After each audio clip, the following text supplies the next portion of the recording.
Welcome back to Chapter 19 of Pirates of Savannah. Almost there. We're coming around the bend here for the last few chapters. Hope you're enjoying the free audio version. Please remember to check out lupoliink.com, where you can see my other projects, make a donation, or even buy the book. Enjoy. Chapter 19, Pirate Tunnels. Once the group made it to a familiar area, the men said their goodbyes and their heartfelt thanks to their Indian guides. "Thank you, Solatiki. Your debt is paid to me," Patrick informed him as the group dismounted. "Here, take your horses." "When the spirit horse comes for me, white man, he will know all my debts are paid." The Indian smiled. Solatiki's injured companion stumbled over to Isaac and handed him a battle-worn tomahawk. It had a stunning hand-carved cherry handle, but the iron blade had chips on the edge from bone strikes.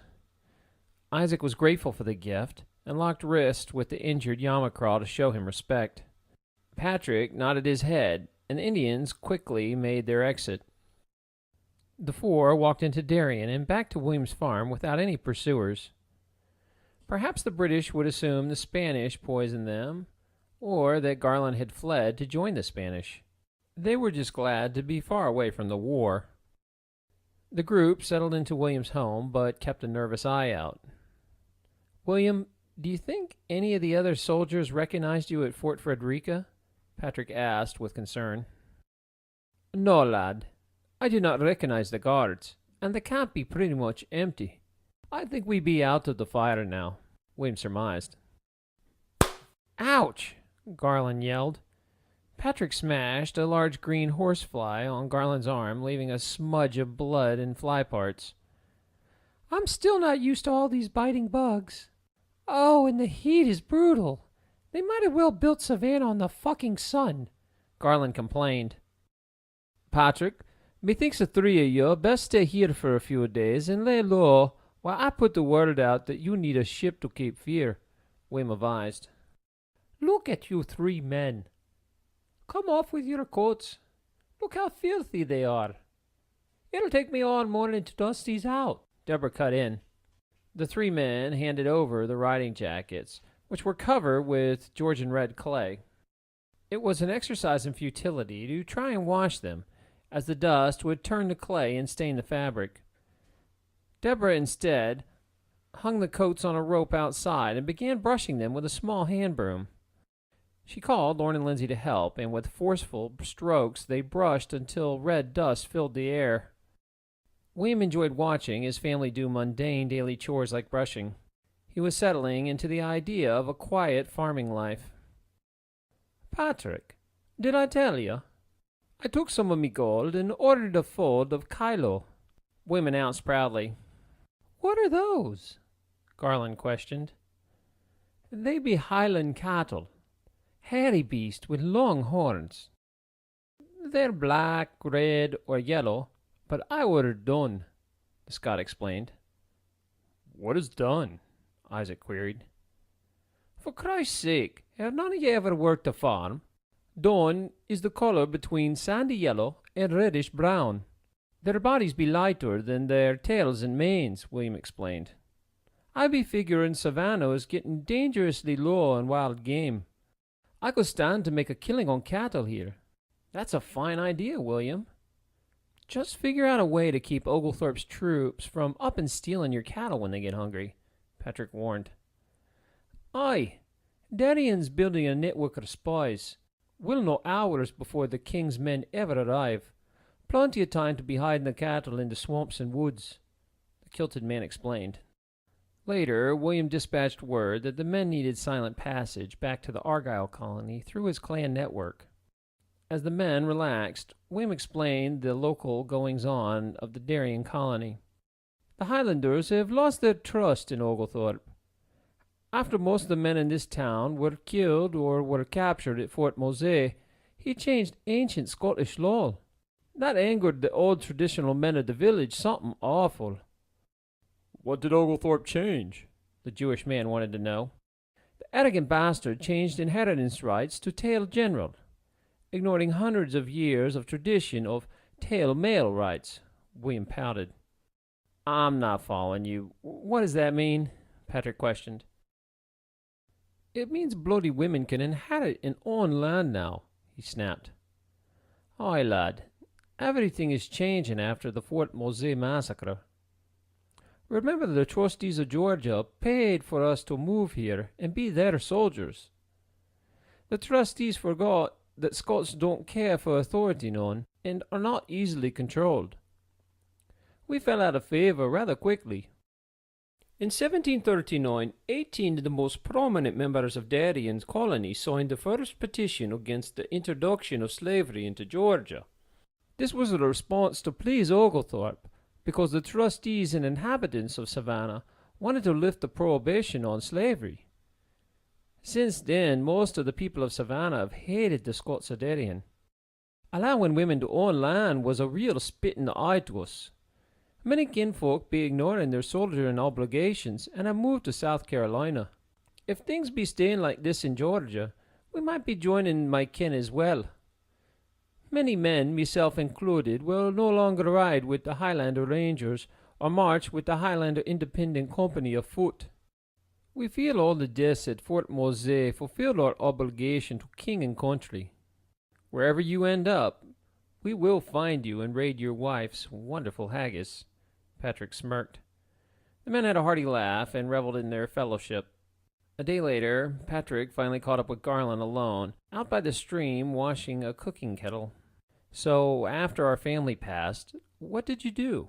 Patrick asked. Well, brother, nothing I am proud of. I survived stealing scraps of food where I could. I lived with a large group of homeless orphans who roamed the streets. We got quite good at getting food and clothes, but it was a horrible life. Later on, a church-going woman took pity on me and gave me a job as a servant in her house. It was nice to sleep indoors again, but the work was very hard. She continued. My benefactor demanded that I go to church with her every single day and live a pious life in her home. It was annoying and frustrating, but I was grateful to be fed and dry, so I kept working there until I became a full-grown woman. Sadly, her husband, who was a deacon in the church, noticed I was now a woman too. He forced himself on me for over a year, until I finally got pregnant by him. Right about the time I got your letter, I started to show. The lady of the house was mortified and embarrassed. She accused me of being a loose strumpet. I explained to her that her husband pressed himself on me, but she would not believe it. She forced me to drink a tea that caused me to lose the baby. I lost so much blood, I almost died. She had no mercy for me and threw me into the street, but not before I stole some gold doubloons from her. I used the money to bribe my way onto a ship and to find you.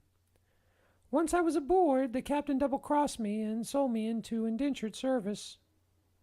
Patrick interrupted. Let me guess. Was this bastard captain named Mr. Gibbons? Yes. How did you know? She exclaimed. Patrick then told her every detail of his hard life since they had been separated. The two really enjoyed the few days of peace to catch up and grow close again. Isaac also enjoyed Garland's company as well.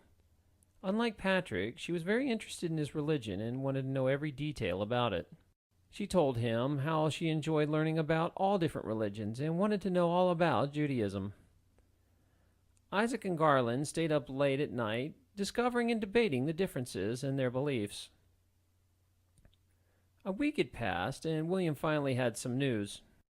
Lads, I got good and bad news for you. I think I found you a ride to Cape Fear, but you have to go to Savannah to catch it. That would be folly. We best just wait for another ship that will come to Darien, Isaac insisted. There won't be another ship for a month, so this be it, boys. If you'll miss this, you'll be staying the winter with us, William explained.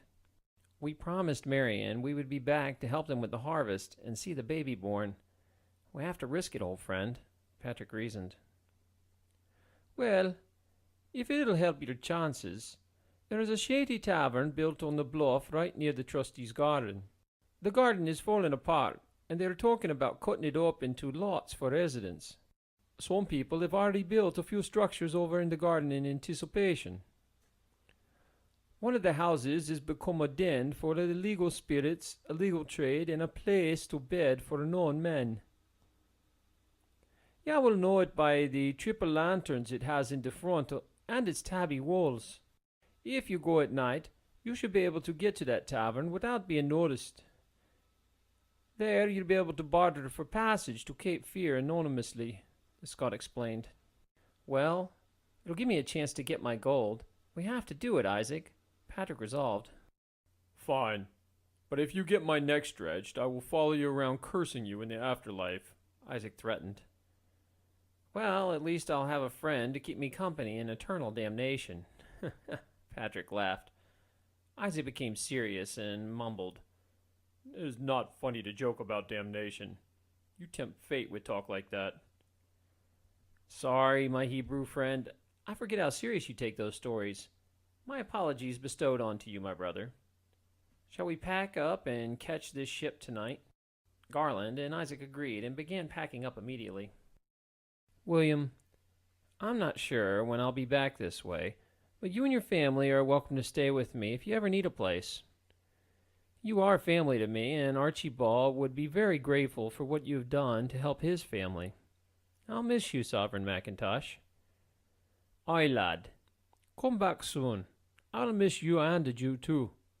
I'll wear Archibald's tartan proudly until it crumbles from me body, William vowed.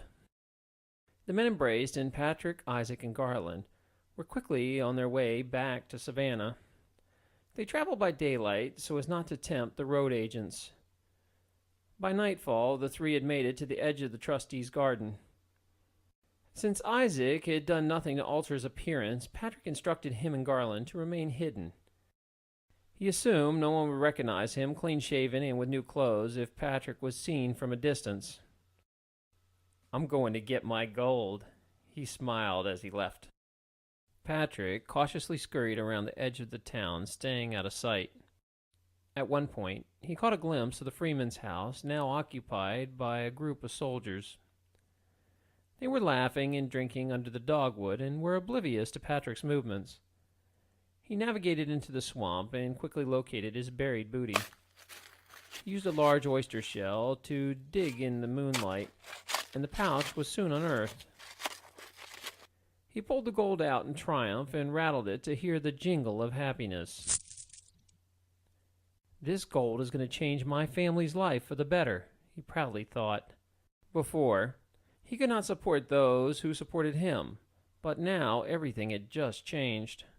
He was excited and could barely concentrate as he circled back to his waiting friends. Was it still there? Isaac asked.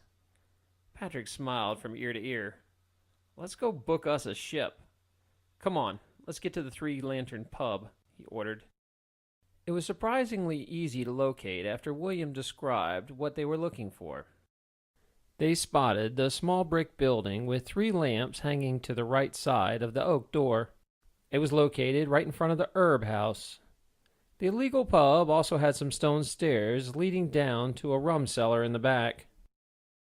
They knocked 3 times, then twice, then once, as they were instructed by William. After a minute, the door cautiously cracked open, and a ragged old man peeked out the cracked door. "What do you want?" he screeched with his gravelly voice. "We are thirsty, good man, and want a drink, of course," Patrick replied. The unkempt man barked back, "You can drink, but no women or Jews." "I really want my friends to drink with me. Are you sure I can't get you to change your policies just for tonight?" Patrick asked as he flashed a bright yellow coin before the dirty man's eyes. "Well, if you got that much color, then I can look the other way just for tonight," he stated as he opened the door for the 3 of them. The pub was very small by tavern standards and poorly lit. Just 2 tables and a bar adorned the establishment, with a back storage room. One of the tables was occupied by a stunning blonde temptress dressed in a flashy yellow skin-tight dress. and a skinny sunburned bearded man who looked vaguely familiar. I thought you said there's no women. Well, what the hell's that then? Garland shrilly asked as she pointed to the extremely large-breasted blonde woman. Oh, that's no woman, the grouchy old man scoffed. She's the whoremaster, Mrs. Darden. I advise just leaving her be. The three sat at the bar and ordered rum. The old man with the filthy beard went in the back and returned with 3 small wooden tumblers filled with foul-smelling rum. The three made a toast to a new life together and down the round. Just bring the jug, sir. We will want more. What's your name, bartender? Garland asked pleasantly. Me name is Jim Jacks, and I ain't bringing you no jug until I get paid, the old man barked. Isaac pulled out his last 6 silver rounds and ordered, Keep the rum flowing. Jim went in the storage room and returned with a dark brown jug with corks surrounding it. He poured another 3 rounds. Jim, I am told by my friend William that you are a man who knows how to find stuff. He told me you could find the Jewish gardener who used to work in the trustee's garden. He was rumored to grow some real dandy hemp bud. Patrick pressed. You speak of Gardener Goldsmith. He grows the best smoke around. Unfortunately, he is like a bugbear or a ghost. He is almost impossible to find. Sorry, I can't help you with that. There be anything else I could help you locate? The dirty old man asked. I'm told you could help procure passage on one of those vessels down by the docks, Patrick inquired. That be true. I have been known to help those of wealth from time to time. Where do you be wanting to go? The filthy man inquired. We need passage to Cape Fear, and we need a vessel to leave as soon as possible. Tonight even. Can you arrange it with one of the captains? I'll pay you well if you can make this happen for us. Patrick held up a gold doubloon. The old man drooled at the sight of the gold, but he composed himself and quickly stated, With that kind of color, you get the good rum. He removed the brown jug and replaced it with a bottle from under the counter. I think I can help you, but you'll have to wait here a while. Drink your spirits, and I'll see what I can do. The filthy bearded man returned to the back room. The three had another couple rounds of the good rum, and a feeling of relaxation and euphoria came over them. This is some powerful firewater. Garland slurred. My brain already hurt. Before her words were finished, she slumped out of her chair and hit the ground. Isaac dropped down and tried to pick her up from the filthy red clay floor. The Goliath stumbled to his feet, holding her in his arms. He wrestled with keeping his eyes open and sat back down. The last thing Patrick saw before his world went dark was Isaac's massive body slumped over his sister's, and a bow-legged man standing over them. Oh, Lord. Jim drugged them. Take them to the tunnels in the cellar and go find help. Be fast. We only have minutes. A woman's voice rang in Patrick's ear before he lost consciousness. No, no, no! Garland screamed. Patrick opened his hazy eyes at her loud voice, piercing his ears. He slowly shook off the brain sloth and focused on his surroundings. When his eyes finally became clear, he realized he was in the dimly lit quarters of a ship. This can't be. This is my mark carved into this wood plank. Garland belted out. Where are we? Garland, what are you yelling about? Isaac asked as he slowly sat up, holding his pounding head. Open your eyes, fools. Look around. Does any of this look familiar? Garland screeched. Patrick and Isaac surveyed their surroundings and at the same time muttered, No, it can't be. Yes, you idiots. We're prisoners back on the Robin. I carved my mark into this wood on my voyage over, Garland exclaimed. Oh, God. Isaac, do you think we just got pressed into service on the Robin? Oh, shite. My gold is gone too. Damn it. Patrick yelled and joined his sister's state of panic. Isaac, filled with anger. I have finally tasted freedom. I will no longer live as any man's slave. I say we make our stand, brother. We die fighting on our feet. Agreed. Isaac and I will throttle the first man through the door. Once he's on the ground, sister, you must stomp the life out of him with your bare feet, Patrick instructed. I will not be a filthy sailor's sex slave, Garland resolved grimly. I hear someone coming. I will go low, you go high, Isaac. And sister, you stomp. Now quiet until we ambush, Patrick whispered. The two men's bodies filled with fighting juices, and time seemed to slow. The door was unlocked, then opened, and the men wasted no time in their bull rush. Patrick bound the man's feet with a leaping tackle. Isaac swung hard and struck the man in the mouth. Since his feet were already tangled, the victim blew backwards, hitting his head against the wall. Blood from the man's mouth spattered all over Patrick's shirt. Fuck you, you gut-eating Jew bastard, the men spat. Isaac, stop. Everybody, stop, Patrick shouted. Damn right, you gut-humping best be stopping. I fucking rescue you from certain death by red coat, and this is me thanks? Goddamn Jew. Now, I only got 4 teeth left, Seamus yelled as he coughed out another bloody tooth. Wait, why aren't we killing this man? Garland asked in confusion.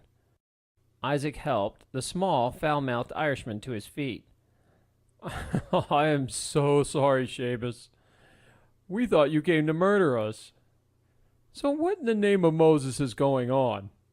Well, Isaac Schwartz, this best be explained better up topside. Come on, the toothless man motioned.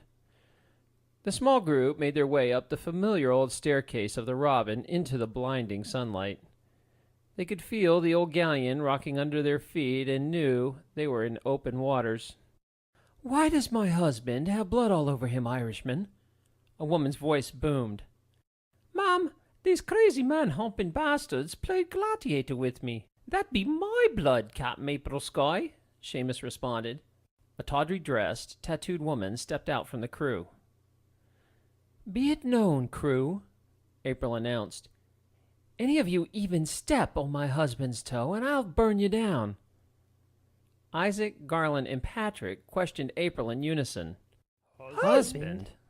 That's right, me husband, April stated. Our child is not growing up a bastard. Isaac, Garland, and Patrick questioned April in unison. Child? As if on cue, a small baby toddled over and leaned on her mother's tattooed leg to keep balance. I think I'm going to fall down, Patrick motioned as he collapsed into his sister's arms. Who is this harlot to be hugging on my husband? April demanded. Wait, Captain. This is Patrick's sister from London, Isaac spoke up. Her name is Garland. Patrick started counting the months on his hands. Well, I guess by the age of that young'un, it could be mine. But how do you know? April smiled, saying, Because, my dear, you're the only man I have laid with in a long time. It's yours, or it's God's child. What's his name? Patrick asked as he approached. Well, he is a she, and her name is Tracy. The proud mother smiled. She? Tracy? That's an odd name, Patrick stated. You uneducated fool. It is an ancient Gaelic name, meaning warlike and fierce. She beat me insides up so bad, I figured she's a natural warrior, April explained. Let us go below deck in private and talk some more. The captain left Tracy with a crewwoman named Miss Bias and took Patrick below deck to the captain's private quarters. She kissed him passionately and started undressing him. Patrick enjoyed the kiss, but was rearing from the confusion. I don't remember any wedding when we had our sexual odyssey to Jekyll Island. Did I take a blow on the head and lose my senses? Patrick asked as his breeches fell to the floor. Let me remind you, I am captain, and on this vessel I can marry anyone I please. So, I married us, April stated with authority as she dropped to her knees in front of him. Patrick noticed her breasts were still swollen from weaning. She had already regained her slender form, but her tits now looked much fuller. The tattoo of the alligator on her left breast now appeared to be eating the black cat on the right. I see. I still think I'm supposed to say I do and have a proper ceremony and such, Patrick continued. Here, take this. She smiled as she placed a ring on the top of the tip of his erect penis. Now say you do. I don't think that's how it works, he laughed. The ring flew across the room as she mounted him, and the sex marathon began again. After a few hours of vigorous thrusting from multiple positions, they both became very hungry and thought about stopping to eat. You know it is important our daughter not grow up a bastard child. So as far as this crew knows, we've been married since Jekyll Island. I do find you a good man, Patrick, and I would be a great wife to you if you'll have me. The sex is fantastic, but I think love could eventually bud from this union. I'll go down on you one more time if you agree. She laughed with a devilish grin. Well, if that's the case, find that ring and get on your knees again. But let me warn you of this, though. It best not be like all the husbands I know, where this'll be the last one I get as soon as I accept this ring. He chuckled. He watched her beautiful naked body search the floor for the ring. Here it is, my wolf, she triumphantly announced. She approached him and handed it to him. A sadness overtook Patrick when he realized he had nothing for her. I know this whole exchanging of rings is a new tradition, but I feel heavy-hearted, as I do not have one to give you. Well, you're in luck, she told Patrick. I already have one I like for meself. She handed him the odd-looking ring. Patrick examined it with his jeweler's knowledge and told April what she had. This is an antique scribbling ring made in the 16th century for lovers. Do you see these stones set across the top here? They're uncut diamonds. Tradition is you use the stones to etch romantic notes on window panes, mirrors, or glass. He handed the ring back to her. Well, it is bad luck not to follow tradition. She stood up in all her naked splendor and carved "My Wolf" into a small pocket mirror. She placed it back in his hands and said, My love is as fragile as this glass. If this mirror ever shatters, so will my heart. Keep it safe at all times. Can you find anything even more fragile? I want a real challenge, her lover said sarcastically. She flicked him in the ballsack, and he yelped, Ow! So let's make this proper. Let us say, I do, together. She offered. They both slid the rings on each other's hands and whispered, I do. I guess this means that we have to go down on each other at the same time as well. She giggled and swung her hips towards his face.